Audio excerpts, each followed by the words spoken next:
Hey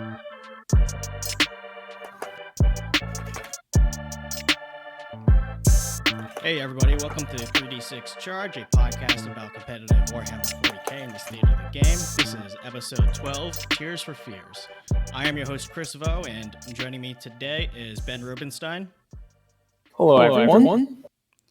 And Omar's supposed to be here, but he is, again, stuck somewhere on the subway. So we're just going to start without him. So this week's episode, we want to talk about tears, hence the title of the episode, Tears for Fears.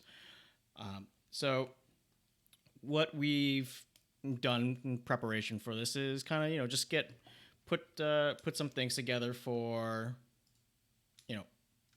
what we're looking at in terms of what army is top, what army is not, what army is potentially just straight up broken. So without further ado, Ben, you want to kind of explain how we're ranking these armies? Yeah, absolutely. So what our plan is to rank these armies is we're looking at them, how they sit in the meta, and we're not doing mono faction. We are doing the army at its best, in the best possible list so you can build an army. And what we mean by that is, yes, technically speaking, if you played against 120 Plague Bearers and 3 Obliterators, it's not a pure Demons list, but you describe that as a Demons list to your friends afterward, right? So we were going to call that a Demons list. Similarly, doing it by monofaction sort of just makes Space Marines the best at everything because they get tons of bonuses for being monofactioned, and it kind of seems sort of silly to handicap all the other factions when we're comparing them. Likewise, we are going to be considering very complicated factions, giving them a little bit of a boost because we are assuming that given the low number of events that have happened so far, that there's lots of factions that have not been solved yet, and therefore probably have something very powerful in there that have perhaps not seen top tables yet. And the last thing is that we are doing, like I said before, the most powerful version of a faction. So if a faction is generally speaking not great, but we know there's a very powerful list for it, we're going to be ranking it based on that particular list because that's the power level when we see it in tournaments because that's the list of people we're going to bring to competitive events. Yep.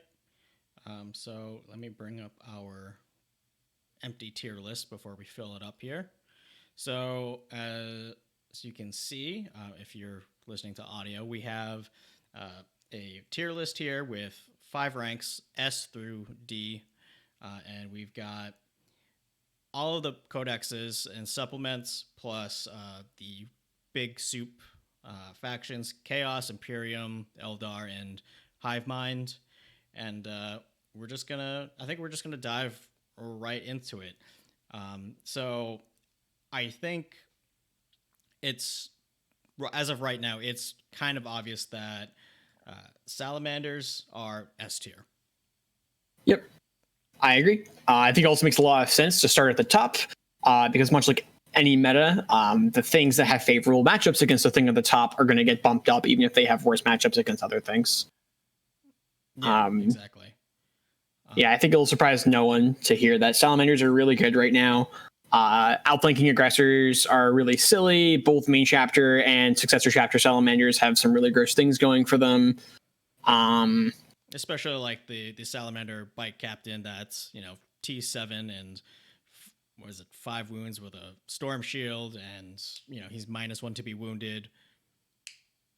Yeah, and then oftentimes they take a librarian to make him toughness 8 with Might of Heroes, which actually makes him unwoundable by strength 4 and lower weaponry.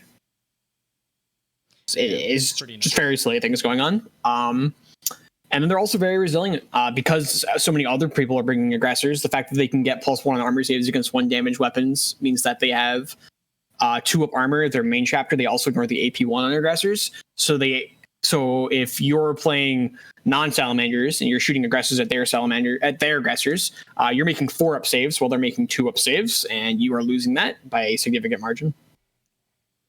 Yeah. So yeah, it's clear off of the past GTs that we've seen of 9th edition that salamanders are just tops. For sure. They've just got every tool that you need to succeed in 9th edition. And as of right now, I don't see anybody else that can really challenge their spot for the best mono faction in the game as of right now. Do you think that there's anything else deserving of S tier status? I think an argument could be made for White Scars as well.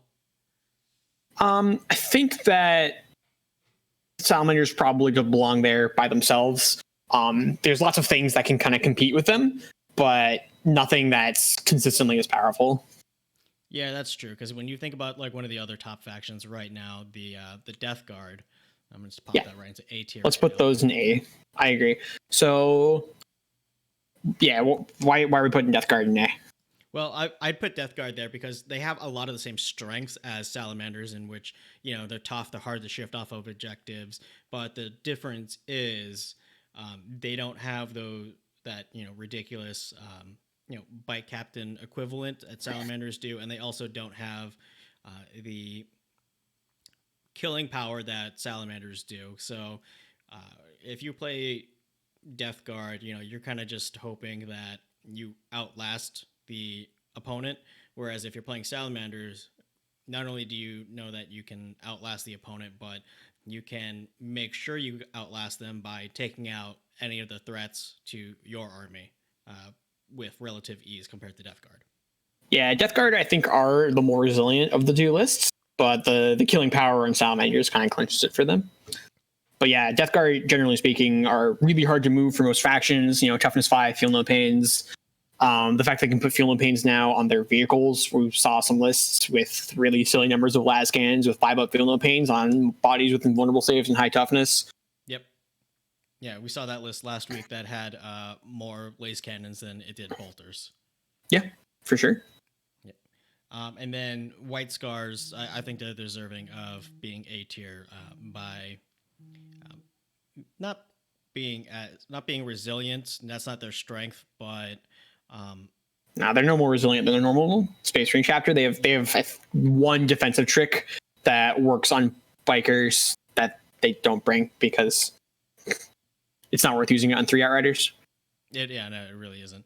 But I mean, their strength is just pure mobility and getting to where they need to be, and still having that little bit of resiliency that they need, that being Space Marines affords them, and still having that killing power. Not so much as Salamanders with their Flamers and Meltas, but they can get to an objective, they can sit on it, and then either you gotta give up your objectives or you gotta eat aggressor or a Centurion charge. And I think it's very enticing. I think just generally speaking, Centurions. I haven't really seen a lot of White Scar aggressors doing very well, just because they're not really any better than aggressors out of any other chapter. But White Scar Centurions, they have a really significant threat range, 20 plus inches, and you just set your Centurions like 20 inches away from the objectives that you want to contest, and your opponent has to either give you the objectives, which makes you win the game, or put their models in the objective and just watch their models get blown away by Centurions. They also have the best use out of the new Outriders, much like Salamanders have the best use out of Eradicators. Outriders have so many more extra attacks in the charge. The fact that the Outriders can just fall back and charge again is a pretty big deal for White Scars.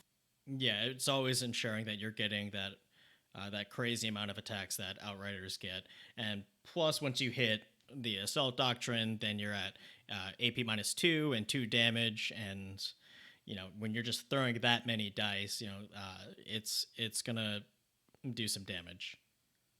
Yeah, so I really see these 3 lists as the lists to beat. So I think we should probably put everything else in B, C, and D tier, and sort of organize what's good and what's not by putting the good lists more to the left than the right on those tiers. But yeah, I see these 3 as I think you could possibly make an argument for Space Wolves in A tier just on the basis of all of them having OBSEC. That's gone. Oh, it is? They FAQ'd that? It's gone. Okay. Never mind. Gone. Yeah, I think they're back to being pretty underwhelming. Yeah, I know you were pretty big on melee Iron Hands. Do you think they should be A tier? No, I think that they're good. I think that most Space Marines are going to end up somewhere in B. I guess we could call those two A plus, just to give ourselves a little bit more of a stratification, because we have to put like 30 books in there. I think Iron, but yeah, at this point, I think that we have our top three. And I think we're going to talk a lot about how other armies match up against those armies. So, I think it's now we can just sort of go in whatever order. Yeah, that seems great. A plus for those two. So yeah, let's talk about Iron Hands. I think that Iron Hands, being hyper resilient, they end up being a little bit in between Death Guard and Salamanders. I think they're a B. I think they're a B. They end up being not as resilient as Death Guard, while having more long range firepower than Salamanders do, but like long range, not medium range. And long range firepower doesn't mean a ton in this edition, so you'd rather just have more medium range firepower. And being like slightly more durable, but like with less killing power, they end up just being a worse version of Death Guard or a worse version of Salamanders, depending on how you build the list. And they're never beating either of them at their game. Yeah, I'd agree with that. They're still good. I think that anything in B tier or higher is a completely reasonable thing to show up to an RTT and be like, I can win this whole event. With the exception of Salamanders, I feel like most of the armies are close enough to each other in power level that the meta, even the things like down in C and D, I think the meta is like reasonable. Yeah. Speaking of D tier, let's just hop down there real quick and let's see, where are the Knights? Here we go. Talk about our worst armies, Knights. Yeah. I'm very happy with Chaos Knights down there. There's an argument that Imperial Knights are in C. Imperial Knights do have some really scary things. There's an Imperial Knight list I've been messing around with that has just like really scary stuff with House Raven. Because you can have a Knight Valiant, that's the Flamer Knight, the big Dominus Flamer Knight. They can move 18 inches and still shoot other guns, while Castellan is rolling 2 extra dice to determine the firepower of every weapon it has in the model. None of these things are actually playing the mission, but like at some point, if your opponent doesn't have models left on the table, they don't get to play the mission either. Yeah, that's true. And that was... Yeah, they might still be in D tier, because that's just like literally one list. But so you could probably put Imperial Knights in D tier. I think I want to see that list tested a little bit more. But just they are the best. They are way better than Chaos Knights. I think Chaos Knights are in a lot of trouble this edition. Yeah, I think so too. They just don't have the rules to really compete. Mm-hmm. Let's see. Let's move on to A tier now. I think we can safely put... I think we should just go by army. Just play some by army. Not necessarily worry about filling out a tier so much as just grabbing an army and be like, where does this go? Okay, so let's see. Let's talk Custodes. Yeah, Custodes. Where do you want to put them? I don't view them as an absolute top tier army, but I do view them as a gatekeeper army, just by nature of their resiliency and that they came out really well in chapter approved, but and everything's got OBSEC. I still think they really suffer from low model count. Yeah, so I actually think that there's a thing that they suffer from even more than that, which is that everyone is gunning for Salamanders aggressors, so everyone wants to kill T5 models with 3 wounds. Yes. And then you look at a Custodian, you're like, oh, that's my entire army. So they end up sort of suffering from the fact that just everyone is just aiming for their exact profile, and not necessarily because they're good, but because other things with their same profile are good. Yeah, so I would say like in a vacuum, I could put them at A tier, but in respect to the rest of the meta that we're looking at right now, I would probably put them B tier, because they're good, but you're facing an uphill battle. Yeah, I think they absolutely can compete. I don't know if your battle's even that uphill, but yeah, they're not standing up to Salamanders, White Scars, and Death Guard. If you look at like the Death Guard and White Scars list that are good, they're good because they're killing the Salamander profile, which is just the Adeptus Custodes profile, but with one less good save. Like it's, yeah, I put them to the left of Iron Hands. I do think that they're better than Iron Hands, just by the virtue of like everything's OBSEC. You have to kill like any single Custodes guy can just walk on into objective and take it from you, which can make playing the primary against them very hard for some armies. Yes. Yeah. So let's talk. Let's see. What do we got here? Let's talk Grey Knights. So Grey Knights. Yeah, that's an interesting faction. Grey Knights at the end, towards the end of 8th edition, were pretty bonkers with like their all of their smites and all of the things that they could do to get like the flat damage and the warp tides and all of that. But that has significantly changed in 9th in that they don't get that, ignoring the escalating warp charge of smite anymore. Yeah, I think the other thing that really hurt them too, like even more than that, is that they put a couple of small guys out to smite at you, but their main thing is they'd have 3 big blobs, usually like a heavy weapon squad or just a strike team squad and like 2 paladin squads. One would be out in the middle of the table with all of the buffs in the world on it, and then one would stand in front of a building, shoot, and jump back into the building with their psychic power, and another one would sit in a building and shoot through it with the other psychic power. And in 9th edition, being able to hide a bunch of firepower is just not that good. Like in 8th edition, having a ton of indirect firepower was just an archetype. We saw multiple lists just exist by the fact that my guys don't need to see your guys to shoot at them. And in 9th edition, a bunch of guys hiding behind buildings is a bunch of guys who aren't scoring points. And it's neat if you can shoot at me for 4 turns in a row without ever putting yourself on an objective, but you'll just lose the game that way. So they have to play differently. That being said, they do have access to super resilient guys. They have access to Terminators with OBSEC because Terminator squads are troop choices for them. So I do think they're good. I just don't think they're top tier. Yeah, so I think the argument could be made for B tier. I like them in B. All right. So what about Thousand Suns? I was really big on Thousand Suns, late 8th edition, and then I think Thousand Suns are excellent, like really, truly excellent in 9th edition. That being said, pure Thousand Suns, I think, are just shy of being really good. I'm pretty sure that they're supposed to soup, but not significantly. You're supposed to bring probably like a patrol of Chaos Space Marines or like a couple of Chaos Knights. Cult of Time detachments are complete nonsense, like ridiculous nonsense. A fully buffed Salamander squad of 5 aggressors, because they don't play 6, they play 5, with flamers shooting into an unbuffed Thousand Suns Terminator squad, kills 5 of the Terminators, and then sometimes D3 plus 1 of those Terminators are going to stand up next turn, and like the Salamanders lose this race, which is pretty crazy because it's 24 shots per guy in the Salamander squad. And if that's not killing the Thousand Suns Terminators, there's very little in the meta that are. Right. This is pure speculation, but with the recent news that all Marines are going to 2 wounds and presumably Terminators going to 3, I think that just makes Thousand Suns that much better. Yeah, we've confirmed that Imperial Terminators are going to 3. Which means we assume that the Chaos ones are also going to go to 3. I do think that most of the power armor factions are actually not going to get really affected that much by the extra wound on everyone, because most of our factions we put so far, like Salamanders, White Scars, Iron Hands, like they're not using Tactical Marines, and they're probably still not using them even at 2 wounds. But we will have to talk about like Grey Knights, Death Guard, Thousand Suns again. I think Thousand Suns are pretty easy A. They kind of can kill anything. The fact that they can either throw a bunch of buffs at a unit or just turn all those buffs into damaging psychic powers instead means that they're very good against hordes, but they're also very good against elite armies.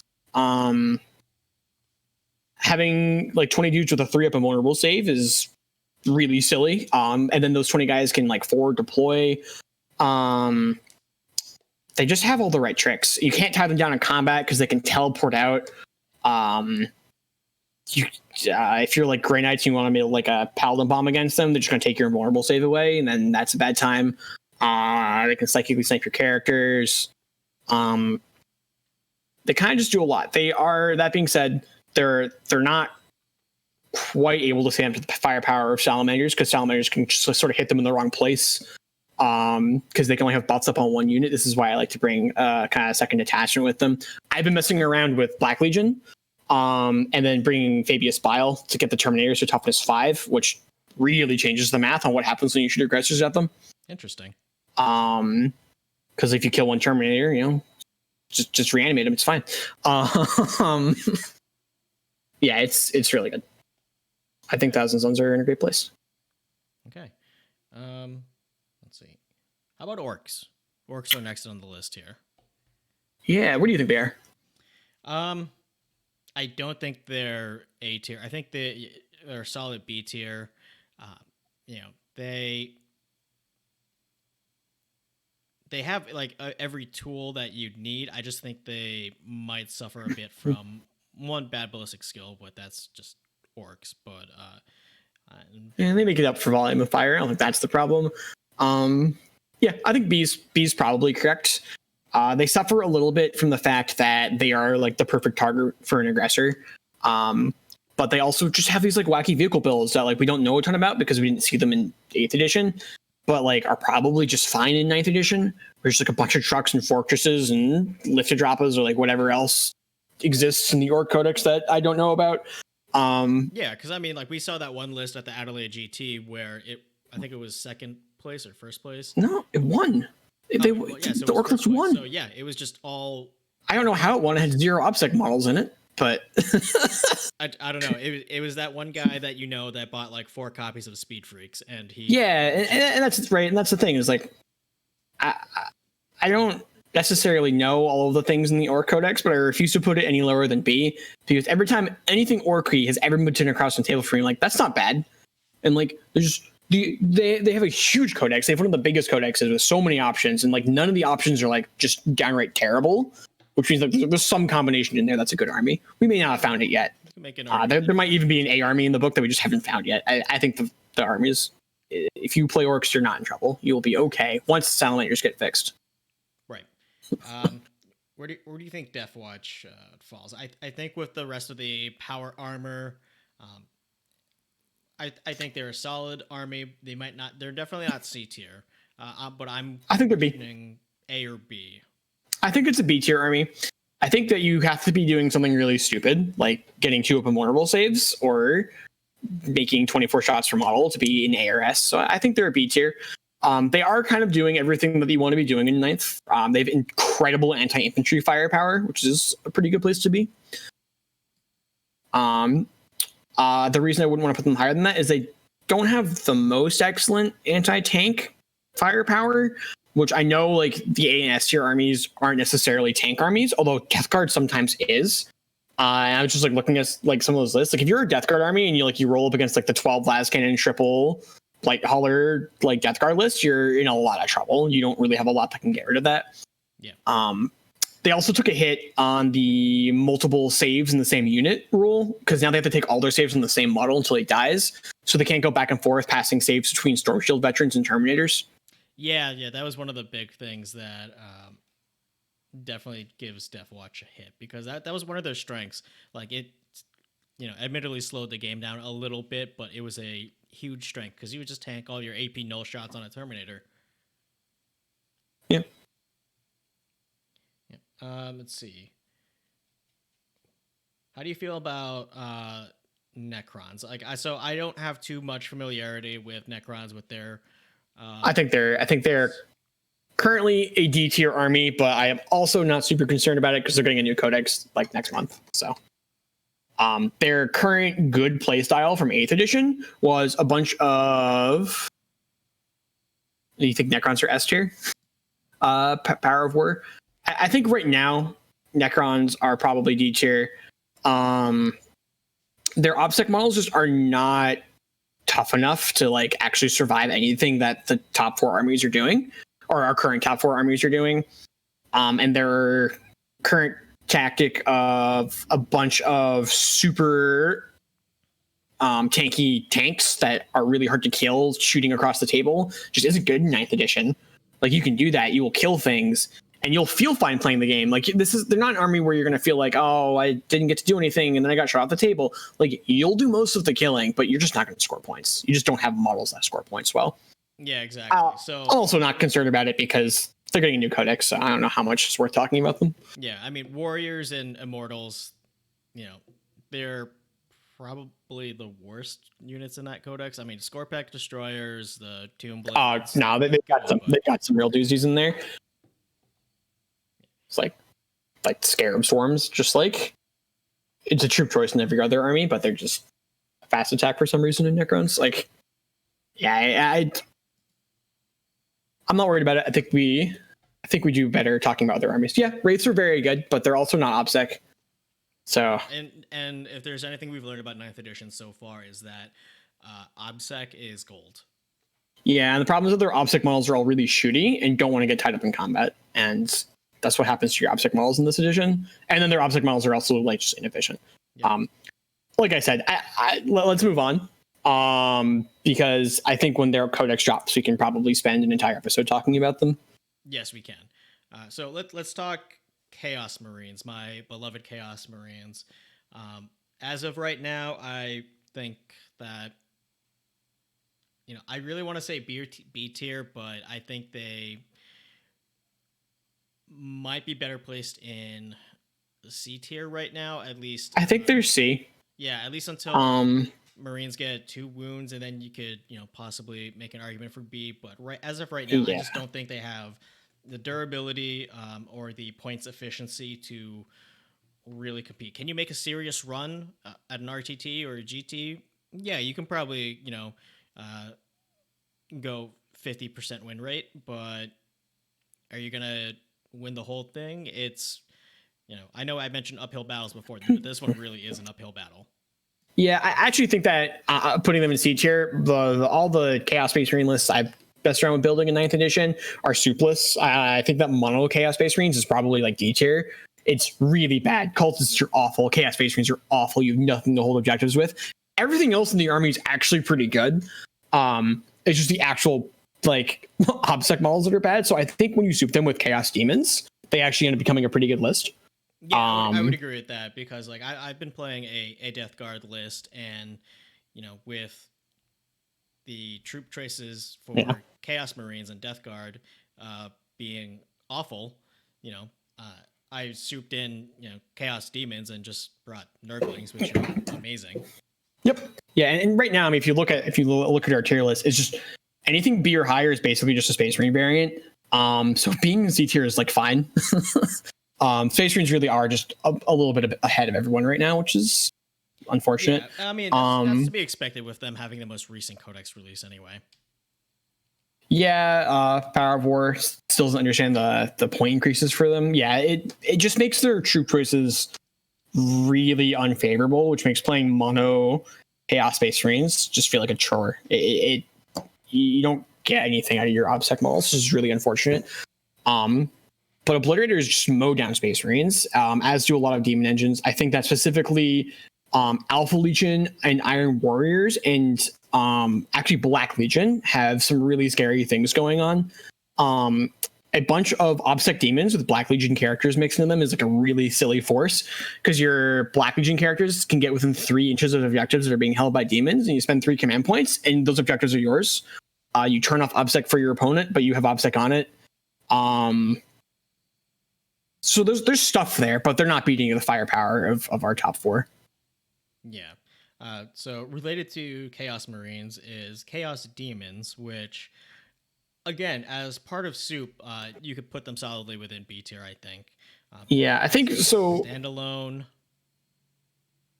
So the thing with Chaos Demons is when I think of like a soup list, I'm like, if I'm like 60%, 70% or more of an army, that's probably what I would call that army. And I think most Chaos Demon lists, it's like you're not playing significantly more than half Chaos Demons.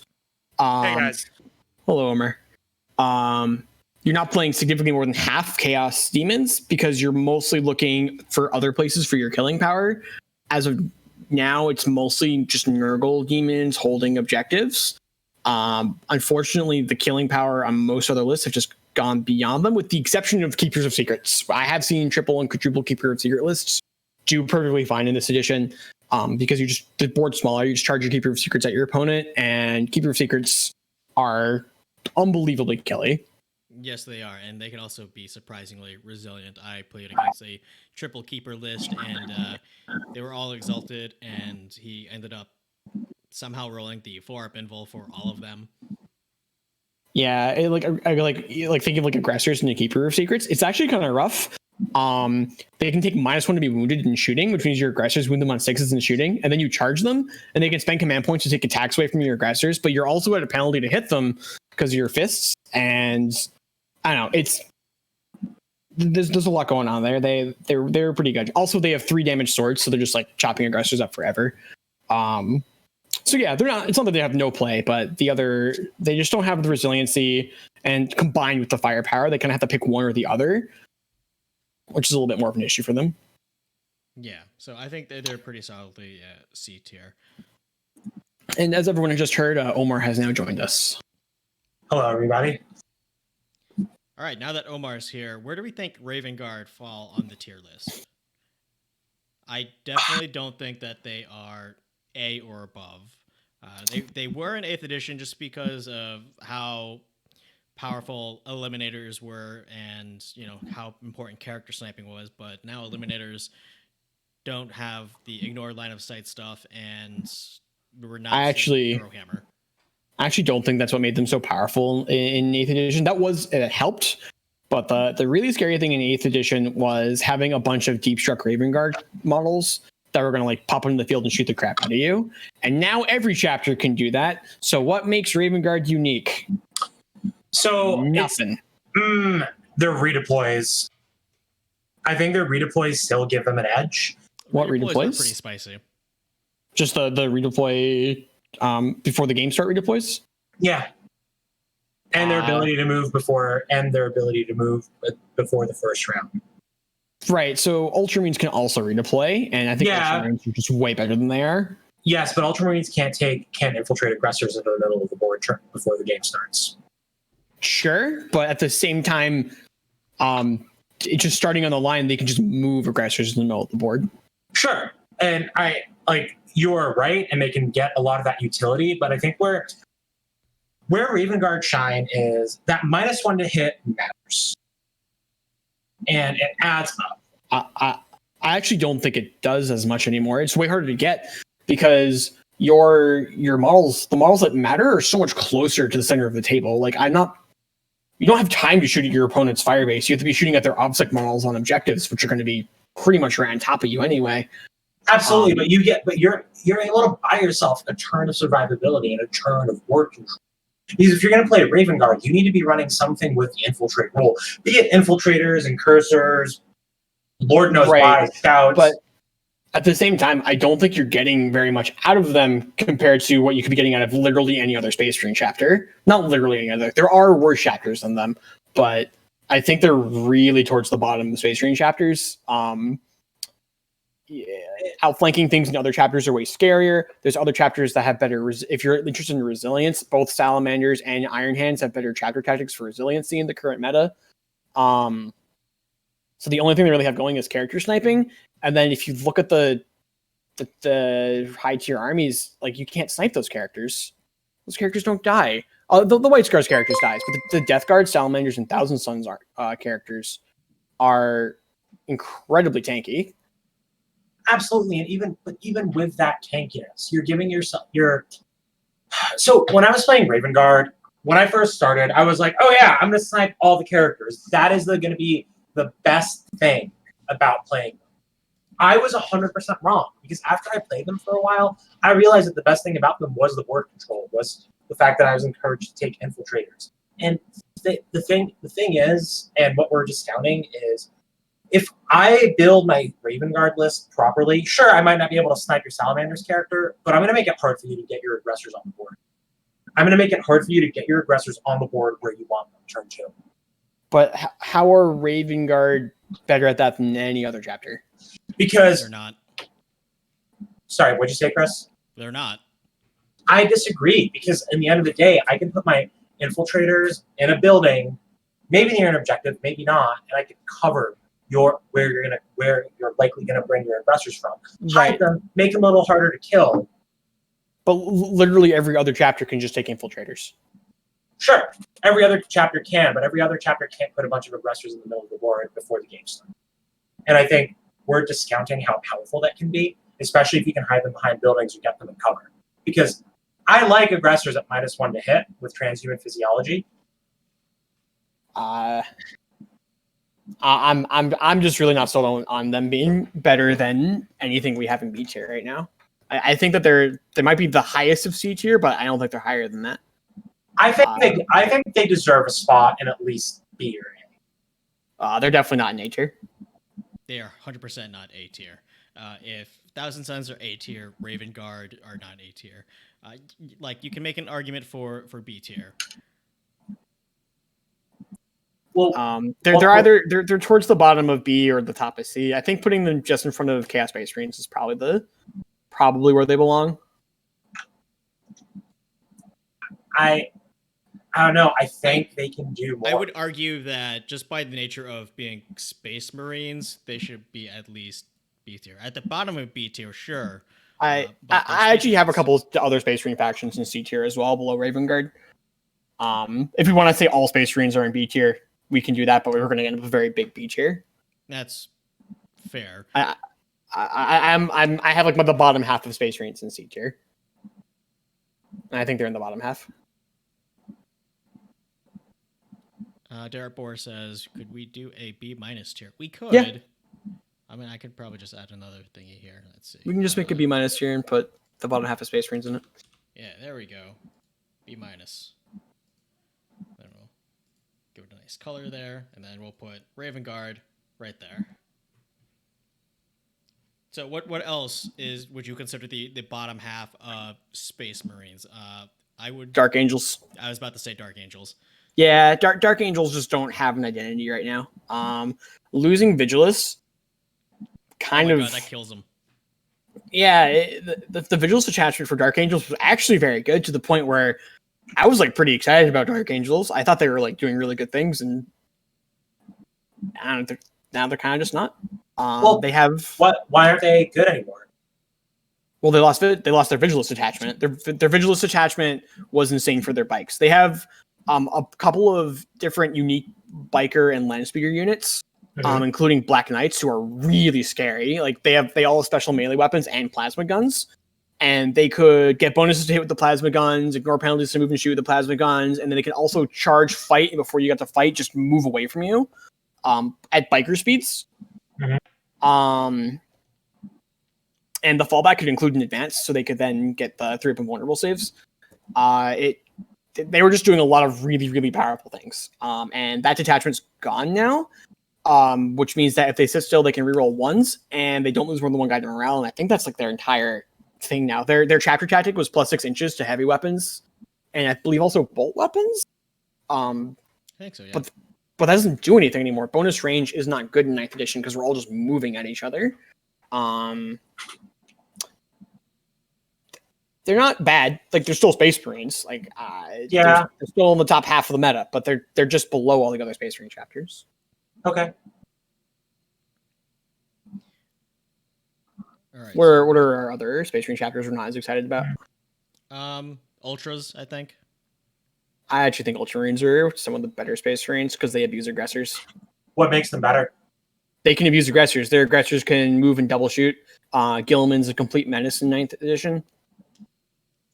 In 8th edition, Gilliman, you can just play around him. Like, your opponent put Gilliman on an objective, you can just be like, all right, you have that objective, I don't care. I'm going to, just ignore a quarter of your army and go do other things. And in this edition, if Gilliman just like starts walking down the table at you, you have to deal with that, and he's a huge issue. And then their aggressors are better than everyone else's. They are. Other than Salamanders. Yeah, their bolter aggressors are better than everyone else's.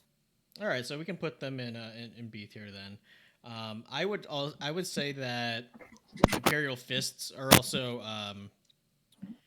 B tier. I mean, granted, they are no longer as powerful as they once were pre FAQ and post Vigilus not being a thing. Losing the Siegebreaker cohort hurts. Actually, hang on. I actually think Ultramarines should be an A. I think Ultramarines are a cut above most of our other Space Marine things right now.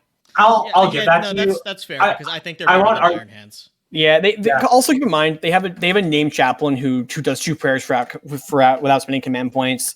They can bring the chapter ancients without spending command points. A lot of Space Marine armies are bringing multiple detachments because they can't fit a captain and a lieutenant and their librarian and their chaplain. But meanwhile, Ultramarines can bring Gilman, who's a chapter master and a lieutenant, and then still have room for a chaplain, a librarian, and a tech marine if they want it. Without spending any command points. They end up with more command points than the other Space Marine chapter too. They just have a lot of things going for them. Yeah, and I think we're discounting how powerful Gilman is right now, because you're not gonna run Gilman on his own, and you can keep him fairly well screened and safe. And a lot of the fight twice and a lot of stratagems now apply to him, so he's that much scarier than he was before. Yeah, he's very good. Yep. Let's see. Blood Angels. After Marines get 2 wounds, I would put Blood Angels A tier. Right now, I would probably say B. I think they're in B tier. I'm like they're in a similar place as White Scars, where they hit harder than White Scars, but don't have quite the same mobility. The only reason they're not better than White Scars right now is because Centurions just don't exist in their codex. Yeah, Centurions don't exist, but as soon as 2 wound Marines become a thing, and Vanguard vets can dual wield chainswords that have AP1. Yeah, or even 2 wound Death Company. Yeah, I think that Company is going to be insane. Yeah, because I think that they're going to move, but for now, I like them in B. Yeah. Once they get the 2 wounds and the upgrades, I think they'll go to A, especially if they end up having Centurions, like I think they will. Yeah, they're one of the few chapters that actually get a big bonus from mini Marines getting stronger. They also are in sort of the Ultramarines school of just have a million playable named characters that all hit like complete trucks in melee. Yes. Like every Blood Angels named character is like they have how many attacks? Their weapon is AP what? Yeah. It's all there's always a moment where you're like, why is this happening? So why is every guy's weapon just a different version of a Thunderhammer? And like the other thing is we're discounting that they actually have access to charge rerolls. Yeah. And they have access to 3d6 charges. Yeah. Whenever I ran them, Lombardi's plus a blob of Death Company was always one of the most insane things I'd ever seen. Yeah, if we are trying to organize power level left to right, I think they belong to the left of Iron Hands. Maybe a little above Grey Knights, just because of how they can be. It's them or Grey Knights.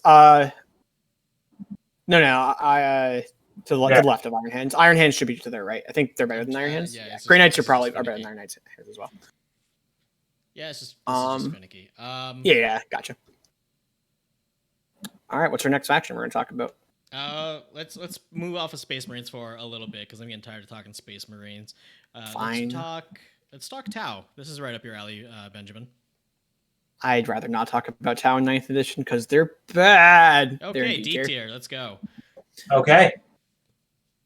Tau have lost no firepower whatsoever, but shield drones got completely hammered in the points changes, and the entire edition is about OBSEC, while Tau have arguably the worst OBSEC models in the game. We have 9-point toughness 3 guys with 4 up saves and bad guns. I mean, the guns look good. They're better than bolters, I guess, but there's no armor penetration on them. There's no way to get armor penetration on them. And they're not very mobile. And they tend to be liabilities because everything else can fly, but the fly is also worse because you can't fall back and shoot anymore. Crisis suits are awful now. You can bring fewer commanders than you used to be able to, while at the same time commanders got worse because they can get tagged and then they forget how to shoot. Tower. They're D tier. Tower D. They're bad. Are you okay? I'm good. I'm fine. I they're just not a good army. I don't know what you like. I could lie, but they're not good. I think they're not a good army, but you love your Tau. I do love Tau. I'm just checking out the emotion. Yeah, I'll survive, but Tau needs some serious help. GW, please. I don't know what you're doing with shield drones, but revert that change. Come on. All right. So speaking of D tier, I think Drukhari right now, from what my experience is in 9th edition, I think Drukhari just are not well suited for the 9th edition playstyle. Drukhari have one good list, and that list is actually a B tier list, and I think that they should be in B. B-, What is rather. that list? So it's a homunculus coven list where they take dark technomancers and master of mutage or master poison craft, something poison, where there's 6s to wound, 6s to hit with poison weapons, automatically wounds, and then they can overcharge all the weapons in a unit or selectively, where the weapon gets +1 to wound and +1 damage, but 1s to wound do a mortal wound to the carrier. And then they bring 5-man units of racks with sniper rifles, and they put them in venoms, and they just do that as many times as they can fit in 3 patrols. It is not. It's actually a pretty cool list. It plays really interestingly. Somehow it's better at sniping than Raven Guard is, because every unit just has a sniper rifle in it that does 2 damage and does mortal wounds on 5s. Oh, right. I remember this list now. Yeah, the list is like, and then like every single thing is like rapid fire 4. Yeah, like every model is like rapid fire 4, but wounds infantry on 3s and does 2 damage, and you're just like mowing down Marines. The list is neat, so that list is good. But I would agree that generally speaking, they have a lot of issues. Yeah, I mean the thing is about the Drukhari Codex too. It's basically like 3 codices in one. Yeah, and two of those codexes got hammered in chapter approved for no reason. Like witches are 11 points, and Coblights are 9, and like both those numbers are not possibly correct.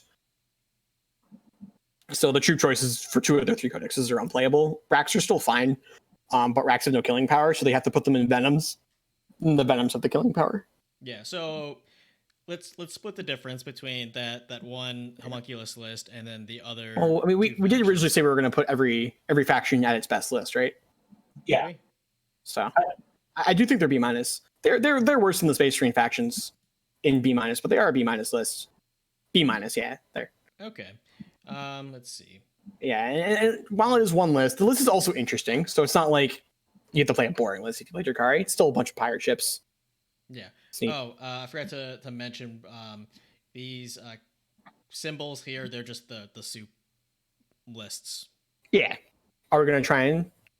I think we were kind of doing soup for everything already, which is like this faction's the biggest, so... Yeah, I just included it just for completeness in case we wanted it, but... Fair enough. Yeah. Well, what about Sisters of Battle? I would put them at B, like higher end of B or A. They have a lot of good stratagems. Their units are solid. There are enough bodies to hold and take objectives, and they're fairly resilient. I'm sorry. Yeah, I think A is correct for them. They're very much in the school of their book is there's so much happening in there. There's an A list here in there somewhere, and I don't know what that list is yet, but like Bloody Rose is unbelievable. Valorous Heart is completely unkillable. Ibn Chalice has like tanks that always do 6 damage. There are easily a couple of A tier lists. Yeah, the Triumph of St. Catherine is like actually very good now because it can hide behind buildings. The issue used to be that it has 18 wounds, toughness 3, so you just kill it. But now it actually is hideable. In 8th edition, you couldn't hide it because it's got the model's like 1.5 feet tall, but it acts like it has 9 wounds for the purposes of hiding behind buildings now. But it's also like a demon prince that can just like charge 20 inches using miracle dice. So they have so much stuff going on. There's an A list. There's an A tier list in there somewhere. Yeah, I love the faction. They do the Salamander thing where they have things they can outflank that you just look at them and you go, how do you ever deal with that? They can outflank Repentia squad that can make guaranteed 12-inch charges, and that's just a nightmare. Yeah, and they also have and they're ladies with the wings. I keep forgetting their names. They can drop down and shoot you twice, Seraphim, or shoot you once in the movement phase, and then shoot you again if you have plasmas. Yeah, and actually the really silly version of that is that they can, if you screen them out, they can actually drop Seraphim, shoot at your screen, and then ignore your screen for the next unit they drop, because they actually shoot when they get put on the table, not like at the end of the movement phase. Mm-hmm. So they can actually kill your screen and then keep deep striking, ignoring the screen that they've killed. So Repentia can just get so far into you. I have not... Jared Bohr is saying that one of the lists took 3rd place in your British tournament. I haven't seen that tournament yet, but that doesn't surprise me. They kind of do a lot of the things. They also play very well into a lot of the top tier lists, where There's just a bunch of 3-up armor saves that ignore AP 1 and 2, which is what two of our top 3 lists are trying to do, which is just like murder you with a bajillion shots. And they just ignore it. They just ignore AP. And the list that ignores it can also get a field note pain. They just have it. It's not can't. Yeah. They just They do have that field note pain. So they just become that much harder to kill. Yeah, and they can also do the Death Guard thing where like every sister squad can have 3 melta guns in it. Yep. They're another list that I think we're gonna have to really look at with the October weapon changes, because they use all of the weapons are getting changed. They're really big on flamers and melta guns. So when those get updated, I think we're gonna have to reevaluate them again. Yep. Let's see. Harlequins. I think Harlequins are. I think you could make an argument for A tier for Harlequins.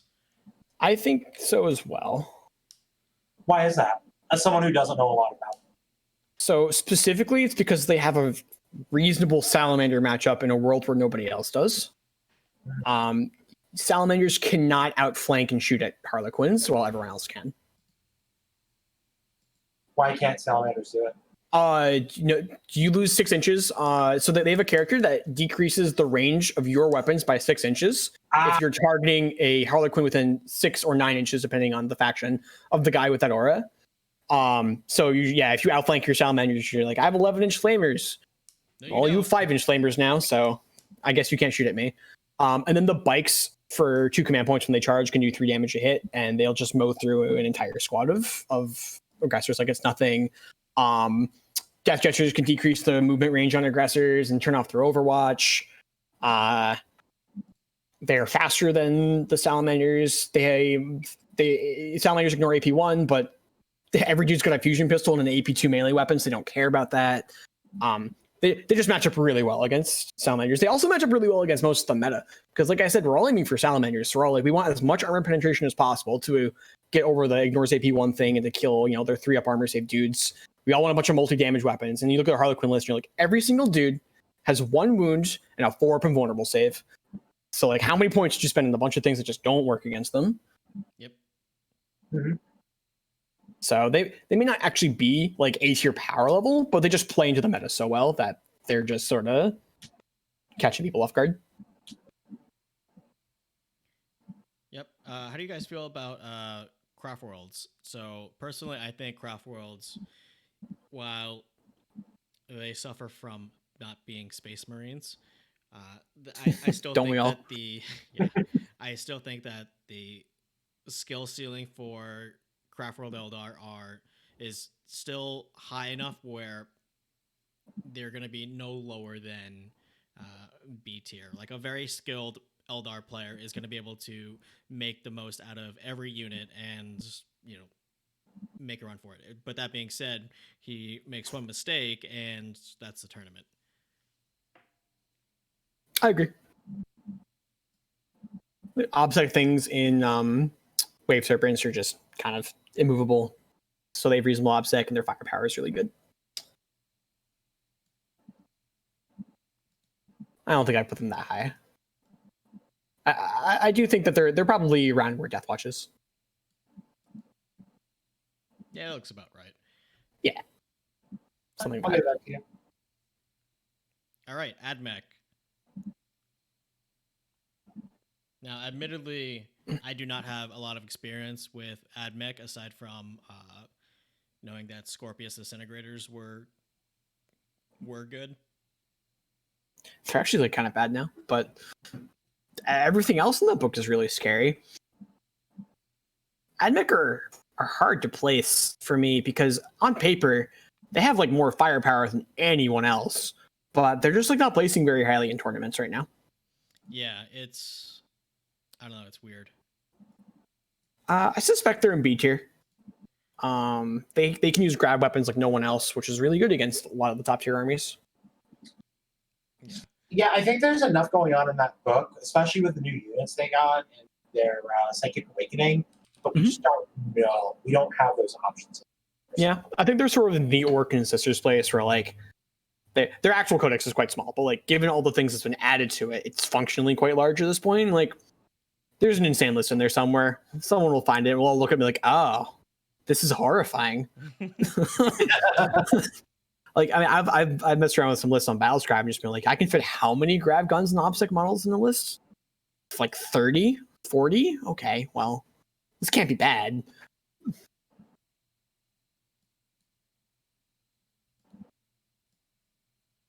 Yeah. Shall we go back to talking about Space Marines? I don't want to, but Well, too bad, because I think we're going to talk about Space Wolves next. yes, we are. So I think Space Wolves deserve a spot in at least the top end of B, maybe A, just because the board and the meta favors. I don't know if I'm there with you, Omar. Why do you think that? There is a lot of. So the problem with Space Wolves was always they couldn't get to their opponent. Right? It always got shot off the board before. And now I think they're in a spot where they can get their scary guys to you. And they're not necessarily going to get shot off the board turn one. No, I don't think we get shot off the board turn one. But at the same time, I don't know if they have the resiliency to bring both their hammer units and sit on objectives very well. So they also suffer from, like, Wolfen are very good at melee, but they're so expensive. And outside of Wolfen, I don't actually think the Codex is very much in it that you couldn't be doing better in a different Space Marine Codex. no, the strength of Space Wolves is entirely within the Wolfen and also Ragnar Blackmane. Sure. Yep, Ragnar's insane too. Forgot about that. Yeah. I mean, but like Ragnar also pumps up everything around him. Yeah. So you've got like a chainsaw tornado of death. Yeah, I struggle to put them above AdMech though. Yeah, I do think they're in B tier. I think they're in B tier. I think they're in the higher end of B tier, better than Iron Hands. I think they're worse than Iron Hands, but I would say they, Iron Hands. we're getting pedantic at this point. They're somewhere in B tier. Let's put them right there. Sure. Yeah. Let's see. Astra Militarum or Imperial Guard. So I think they suffer a lot from the Vigilus attachments not being a thing because they lost the Relic Battle Cannon, which was huge for them. Yeah, I think that the losing Vigilus was pretty big for them. But at the same time, they're very good at playing the mission. They are. They're not very good at The killing strength of things. Imperial Guard is playing the mission. Yeah, they're not very good at killing things, but like, or rather, they're worse at killing things because a lot of their killing power came from Vigilus. But like, I don't know, 120 guardsmen just like can get across the entire table in one turn, score all the secondaries, and hold the primary for a couple turns.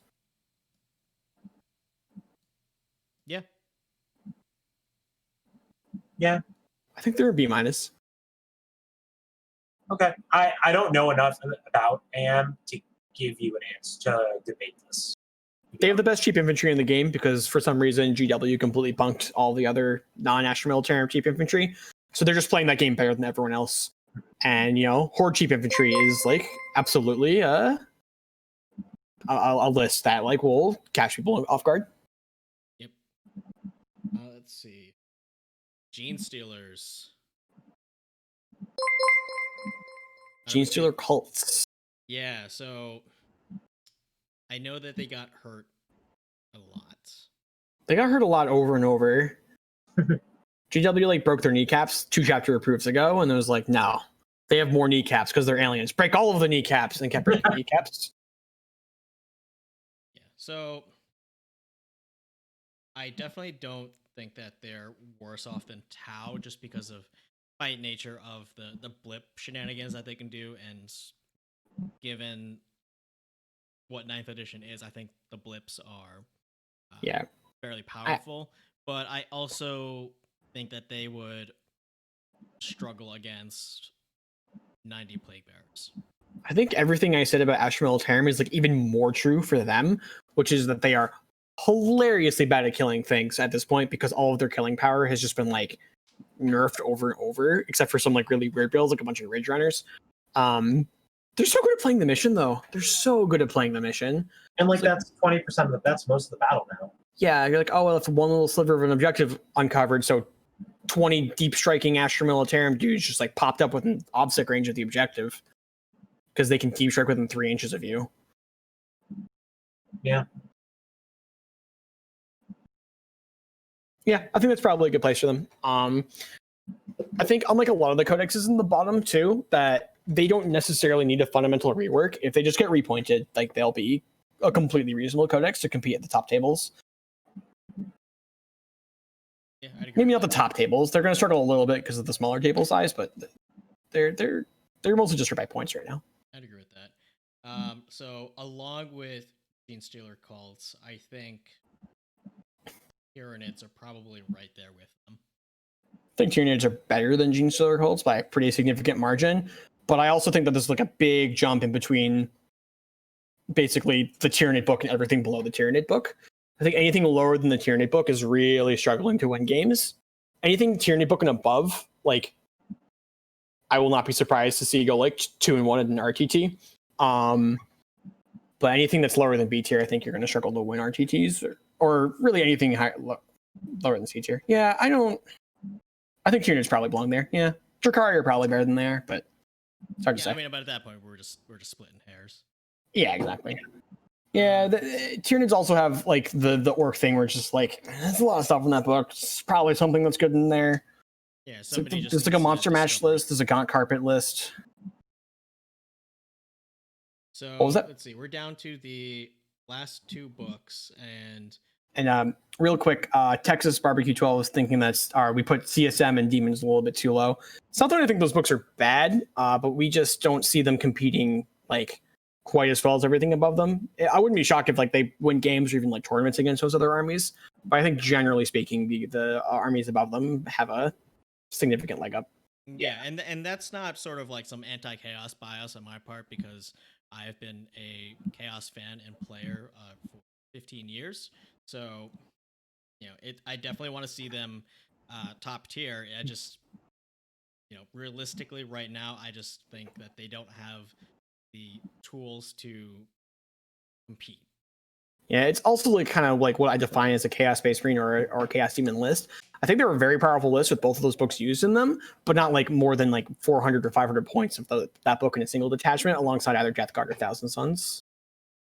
Yeah, I think like the other side of it is Chaos has the potential to be really good with Forge Fiends and vehicles being cheaper and getting a big buff, but support isn't quite there yet, and I don't think we've had a chance to see them, because I see Masters of Possession running around and doing stuff because character sniping isn't as much of a thing and helping up your vehicles.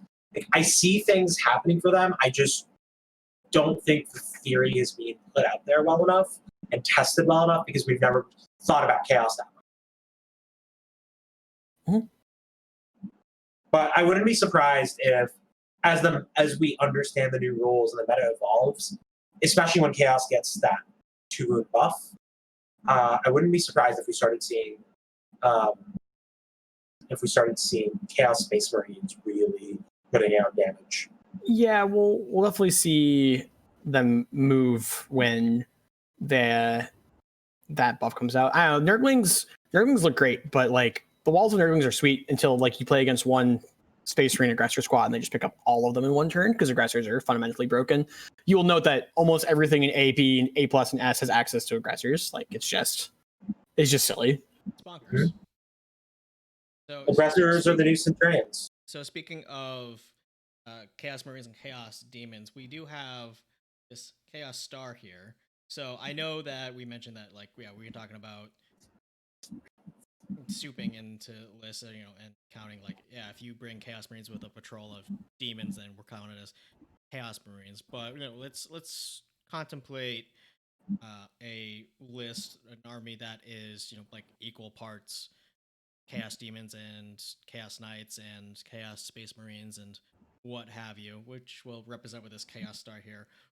I think that Chaos Star would be solidly B- tier. I do too. Yeah. I think there's like various soup lists. Texas Barbecue also thinks that AdMech could go a tier higher. I also feel that like gut-wise, AdMech seem like they're a really good army on paper, but we just haven't seen them do that well at this point, and there have been a few GTs. That being said, AdMech is also not the most popular army. They're also not super. Yeah, that's fair. So So yeah, they might be, but they might also suffer from the issue of like murdering things is not actually winning games in 9th edition. The outflanking dogs are pretty good, or rather, scout moving dogs do fix a lot of those issues though. But I don't know. I don't see them being better than a lot of the Space Marine factions. Is the problem right now? Yeah, I think the main issue is Space Marines. Speaking of Space Marines, where do we think Imperial Fists lie? I know that they did suffer from the FAQ, and then again from lacking the siege. I think B minus C. Worst Space Marine faction. I think Imperial Fists low right now. Worst Space Marine faction. Regimen, we agree. Yeah, they've lost absolutely anything and everything that made them good or unique. They are slightly better with bolters than normal Marines, which makes them awful Ultramarines. They have very few interesting stratagems because their base chapter tactic and super doctrine were busted, except that their super doctrine's gone now. And then the other thing that was still making them interesting after the super doctrine was gone was the Siegebreaker cohort with Devastator Centurions being ridiculous, but that's also gone. So I guess their 6s to hit, double hit, and other than that, they basically have the base Space Marine stratagems. Their actual stratagems are not that good. Yeah, they really aren't. Their stratagems just don't offer a lot of utility. Like even Raven Guard stratagems offer a lot more utility than Imperial Fist stratagems. Yeah. So we have one Codex left, and that's just the general Space Marines Codex. I don't know. So hang on. Quantify this. Well, it's easy. We're going to use it as a stand-in for Black Templars, who are not actually on this list. Oh, right. Yeah, Black Templars. So that Space Marine Codex, actually a Black Templar Codex. Where do we think Black Templars are? I think they're in a good spot. I want to give them B. I want to give them B too, but I don't think that they are better than Iron Hands. I have them lower than that, but not significantly lower. I think I'd put them after Space Wolves, like the bottom of B tier.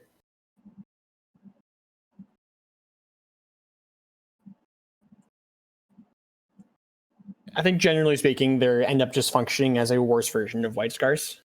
Yeah, that's the impression that I get too. I mean, like, what's their super doctrine that like you automatically hit and wound? 6s to hit, automatically wound infantry. Yeah, so I'd rather just have the +1 damage. Yeah, their super doctrine's not good. But they have like a bunch of interesting and unique stratagems that are pretty neat. I just think they end up coming out below White Scars. They are one of the factions that we're going to have to revisit when Marines go to 2 wounds, because if you remember, they can actually take Space Marines at Legion strength. Like they can take 10 Marines and 10 squads as a single choice. Yeah. So they've got a lot of bodies and a lot of melee with OPSEC. Yeah. All right, so we just got the 3 soup icons left here, which is Forces of the Hive Mind, Eldari, and Imperium. With Eldari, I want to say that, like by nature of where Harlequins are, if Harlequins are in A tier, then I'd have to say Eldari soup is also got to be A tier, because there's no downside to souping Eldar aside from having to pay CP for detachments. I actually think Harlequins want their command points so much that souping by nature makes them worse. Oh, that's a good point. They are very hungry. That being said, souping with Craft World seems perfectly reasonable.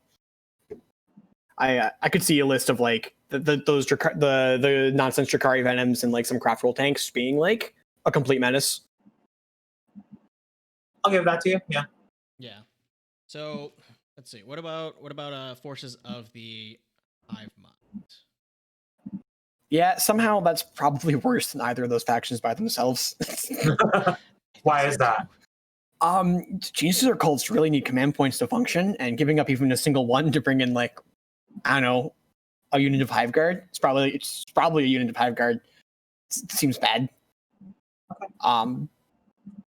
Yeah, I mean, 8th edition, it would have been great, to soup them because you stand to gain CP, but yeah, now that you're paying CP for detachments, there's definitely a huge opportunity cost in souping and Tyranids with Gene Stealer cults because you want that CP with GSC. Yeah, and it's probably C tier for being more realistic. I'm ragging on it probably a little bit too hard. I think any sort of hive mind soup list is going to actually probably be like 80% Tyranids with like a patrol of GSC to like, I don't know, have some things to do the secondaries. Yeah, or just like a smattering of even there, like, I don't know, like Tyranids can deep strike half their models anyway. I don't know if you're getting A ton out of doing it with GSC. Yeah. Last but not least is Imperium Soup. So back in 2018, this would have been S tier just because of what it was. 2019, I would say it would have dropped down to A or A plus tier pre Space Marines Codex. And now, just given the CP opportunity cost of souping Imperium now and the strength of running monofaction, not just rules, but again the CP opportunity cost, I would say that they're still better than Chaos Marines and Chaos Demons.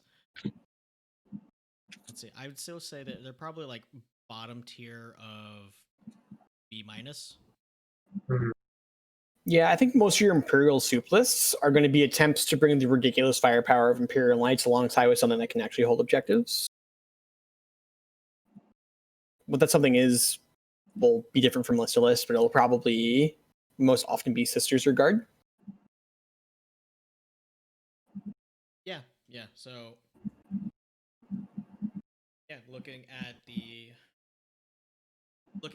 tier list now that we've placed all the books and supplements and soup armies in here. Like we said at the very beginning, obviously salamanders are in a league of their own right now. Yeah. They are totally within S tier. Next up in A plus tier is the Death Guard and White Scars. It's opposite sides of the coin in trying to play 9th edition missions. One's very mobile, the other one's very resilient and tough to shift off of objectives. And then A tier, we've got in descending order, Thousand Suns, Ultramarines, Sisters of Battle, and Harlequins. So anything in A tier or above is going to make a very strong run at placing top 4 to GT. Yeah, you can definitely do well with any one of these books, obviously provided that you play well and not making silly mistakes, unless you're playing Salamanders, in which case you can just do whatever you want. I don't know if we're quite there on Salamanders, but yeah, it's egregious. Yeah. And then the bulk of what we've got is in the B and B minus tier, and these are what I would, the upper end of B tier is what I would consider our gatekeeper armies. Like, you won't, they're going to struggle to win a GT, but you should be able to defeat one of these armies in order to make it to the top. So like the gatekeeper ones, I would consider the Custodes, Blood Angels, Grey Knights, Iron Hands, maybe Orcs. And then yeah, I don't know if Orcs is necessarily gonna be a gatekeeper, just because there's just like not that many Orc players that are like actually playing Orcs to like try to win GTs. A lot of Orc players just like they play Orcs, man, and they're gonna bring whatever they have in their collection. That's fair. Yeah. But yeah, Grey Knights and Custodes, you need to be ready for those armies. Yeah. So the rest of B and B minus tier, these aren't gatekeeper armies, but they're going to be armies that can go 2-1 at an RTT or 50+% at a GT. and possibly go top 4 if it's a very skilled player or if they just luck out with matchups. So that's going to be Eldari, Craftworld Eldar, Deathwatch, Admech, Space Wolves, and Black Templar. And then the ones that are going to have a slightly more uphill battle than those armies are going to be Chaos Soup, Raven Guard, Dark Angels, Imperial Fists, Imperial Guard, Nids, Drukari, and Imperial Soup. Again, can you win with these armies? Absolutely. But these ones are going to be a little bit more difficult. It's not that these armies are bad. It's just that the armies that are higher ranked on this tier list just do what they do, but better.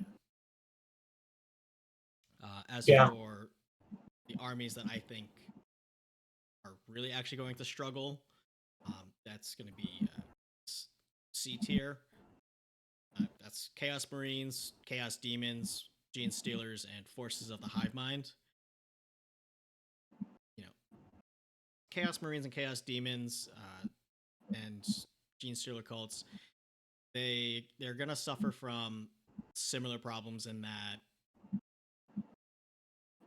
Again, they're armies that have things that other armies do, except they do it better, and this is just to a greater extent than that. I think there's a pretty big gulf in between Chaos Demons and Gene Stealer cults as well. I think the bottom 6 factions as we have them I think their chances of winning any sort of event is so much lower than the rest that it's a pretty significant jump. Yeah, I mean, if that's the case, then we should just move them down to D tier. That's fair. Yeah, and I think it's frustrating to look at this list because of how it's different than what 8 was, but it still feels like the same, and it just worse. The top's the same, just rearranged a little bit. It's all the Space Marine factions. Yeah. Yep. So, now featuring Custodes. Yeah. So D tier, they're not winning. I'm sorry if there's not. And, yeah. The D tier, I think the one interesting thing to kind of point out about D tier is that none of these are winning GTs, but they're all sort of not winning for different reasons. The 2 Tyranid factions that we have down there were mixed Tyranids and GSC, along with Tau and Necrons, just kind of in general don't have a game plan. They just they just functionally don't have ways of winning games ever. The 2 Knight factions actually have reasonable game plans against a large amount of the field, but they're 0% against some lists, including both White Scars and Salamanders. Not literally 0%, but I don't know what the actual numbers are, but their win rate against Salamanders and White Scars it has to be abysmal. And you can't expect to win a GT if your worst matchups are the 2 best armies in the game. Yeah. Yeah, because even if you get lucky with the first few matchups, by the time you get into the second or third day, you're definitely running into White Scars or Salamanders at this point. Yeah. So yes, this is even a tier list of win rate. It's a tier list of how likely you actually win a GT. I think that we're actually going to see a reasonable win rates out of the 2 Knight armies. It's just their ability to actually win a GT is going to be pretty close to 0. Yeah. And Necrons, I don't think Necrons are really worth talking about right now, just because they're about to get a new Codex in they don't have a game plan right now, 6 weeks. But they'll have a Codex soon, and that'll be fun to talk about. Yeah, I'll love talking about that. Just because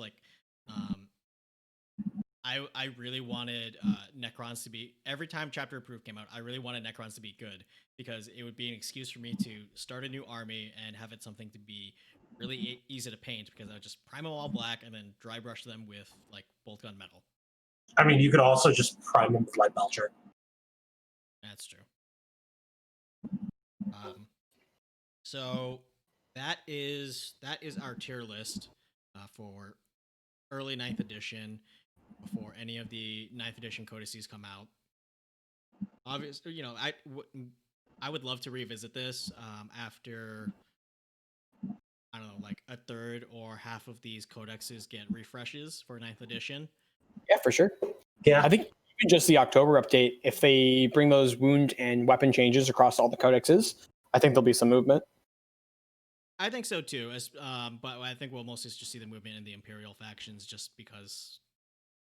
And Chaos. I mean, Chaos Marines are going to move. I think all the Chaos factions with power armor are going to move a lot if they all gain extra wounds and their weapons change. Yeah, especially, I mean, Death Guard might be able to go to S tier. Yeah. Thousand Sons might also leapfrog to S tier if they go to 3 wound Terminators that reanimate. Yeah, and like 2 wound Plague Marines, that's insane. 3 wound Blight Lords. Because also keep in mind that the Thousand Sun Terminators all have power swords, which are going to get +1 strength. Right. Let's see. So that's our tier list. I think we've come to a pretty good consensus. I think I like this list a lot. Yep. Are there any parting thoughts that you guys have about the state of the meta or this tier list right now? I think that our next episode should just be an hour and a half of Omar and me arguing about where Raven Guard really belong here. You know what? I'm totally okay with that. Because I would like to just like not talk of these. That's also dependent on Omar actually making it on time. Yeah. It could just be an hour and a half of me soliloquying about why Omar is wrong without him being able here to defend himself. All right. In all seriousness, I think that this is a good tier list. It's pretty accurately representing where things are. I'm ready for the next 4 GTs to prove us completely wrong. And I think it's going to be a lot of fun to see how this evolves as new codexes come out and as people innovate to the meta. Yeah, especially when we start getting the new units and the new codices and because we're going to be getting like the thing called the turret and then like the go-kart. And the Hammerfall drop pod. Yeah, and that thing that like shoots twice at everything. Because that's what we need, more Primaris. It's frustrating. Like, even though I'm a Space Marine player, it's gone from ha ha ha to this is frustrating. Can we please have something that's more focused on just everyone else? Yep, this is why the new Necron Codex is very exciting because it's a bunch of new units and they're not Space Marines. Yeah, and the hope is that every other faction follows this to some extent. Yep, for sure. Yep. We'll see if GW can follow through, but one can hope. All right. So everybody, thank you for listening to this week's show. We stream the show live every Wednesday at 7:30 p.m. Eastern on Twitch at twitch.tv/3d6charge, where you can follow and subscribe. Anything that gets donated or subbed to the channel goes right back into buying new equipment so that Omar doesn't sound terrible and maybe he can take an Uber home from the gym instead of relying on the subway.